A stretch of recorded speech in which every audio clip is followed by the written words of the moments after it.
Hello guys, તો કેમ છો બધા? ફાઇનલી બધા મજામાં જ હશો. અને તમે જુઓ ગાઈસ, આપણે લસણ વાવવા માટે આવી ગયા છીએ ને આપણે આટલું લસણ વાવવાનું છે. તો કાલે બધું શાકભાજી વાવી દીધું હતું, પણ લસણ વાવવાનો ટાઈમ નહોતો મળ્યો, એટલે આજે આપણે લસણ વાવવા માટે આવી ગયા છીએ. તમે જો ગાઈસ, આટલું લસણ આપણે વાવવાનું છે અને આખા કેરામાં આપણે લસણ વાવવાનું છે આટલું. તો તમે કમેન્ટ કરી દેજો તમે કોણે કોણે લસણ વાવ્યું છે. આપણે તો લસણ વાવવાનું ચાલુ છે અને આટલું લસણ વાવતા કેટલી વાર લાગશે એ પણ કમેન્ટ કરી દેજો, કારણ કે વાવવું તો પડશે. આપણે બધું શાકભાજી વાવી દીધું છે ને લસણ વાવવાનું એક બાકી છે. તો આપણે છે ને આવી રીતે લસણ વાવીએ છીએ. તમે કેવી રીતે વાવ્યું છે એ પણ કમેન્ટ કરી દેજો. અને આપણા વિડીયોમાં નવા હોય તો ફોલો કરવાનું ભૂલતા નહીં.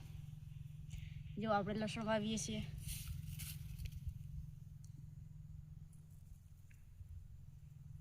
ફોલો કરી દેજો ને કમેન્ટ પણ કરી દેજો.